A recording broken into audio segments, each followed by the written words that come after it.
Oh, 3 chains. Looks like I'm gonna have to do Usain Bolt here to win. Well, at least there's no Ong, I guess.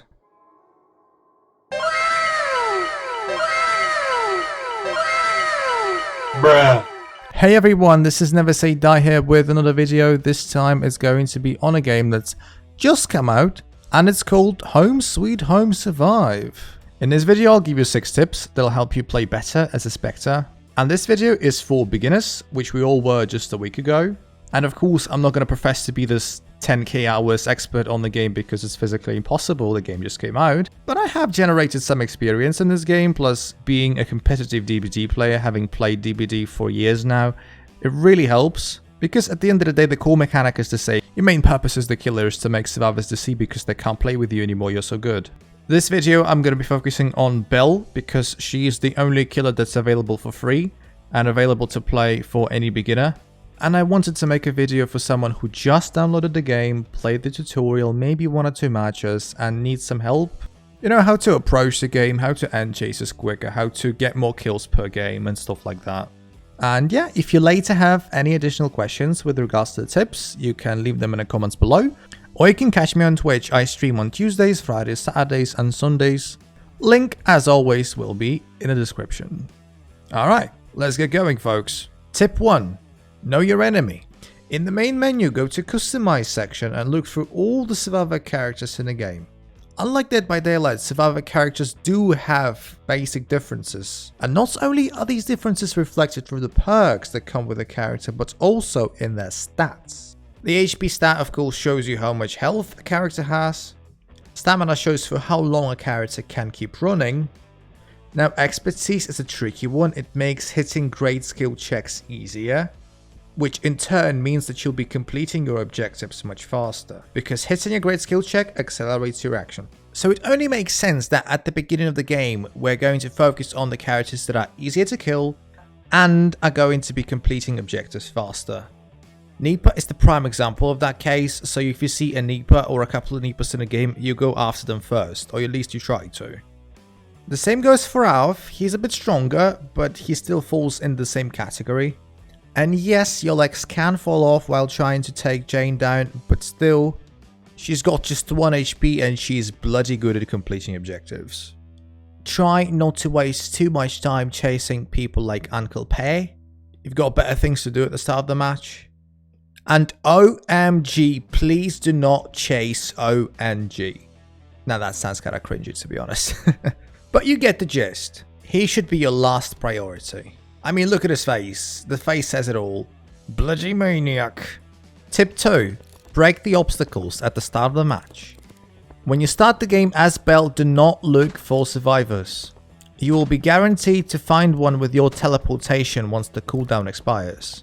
And as you're waiting for it to do so, invest your time in breaking all the doors and breakable walls that you can possibly find. I can't stress enough how much time one door can win in a chase. Just get rid of them like I would get rid of my money at a bookshop. Now as you can see I've broken about 10 breakable objects, and hooray, I got my abilities. Hardly a single second wasted. Number 3. Drain your victim's stamina. Make them regret that they're even trying to get away from you. Remember that your Spectre form ability is not only good for tracking, but also can be very handy during a chase. If you're going after a survivor and your ability is not on cooldown, use it and run next to a survivor up until a point when you think that they're out of stamina. This way, you guarantee that once you're out of your Spectre form, even if you spawned in a red zone, the survivor can't physically make any more distance between you. So that's practically a 100% hit. Number 4. Fake opening locker. Make your opening of lockers as fake as Kim Kardashian's, well, everything. When you see a survivor jump into a locker or you know that a survivor is there, play a little mind game. Don't open the locker. Just pretend to be opening one. And wait till a survivor pops out the locker themselves. With enough practice, that should be a very easy hit. The only thing you should be careful about is that if you see a survivor jumping into a locker in your face, they may have a perk that actually stuns you whenever you are in front of this locker, so be wary of that. Don't get stunned, no good for your mental health.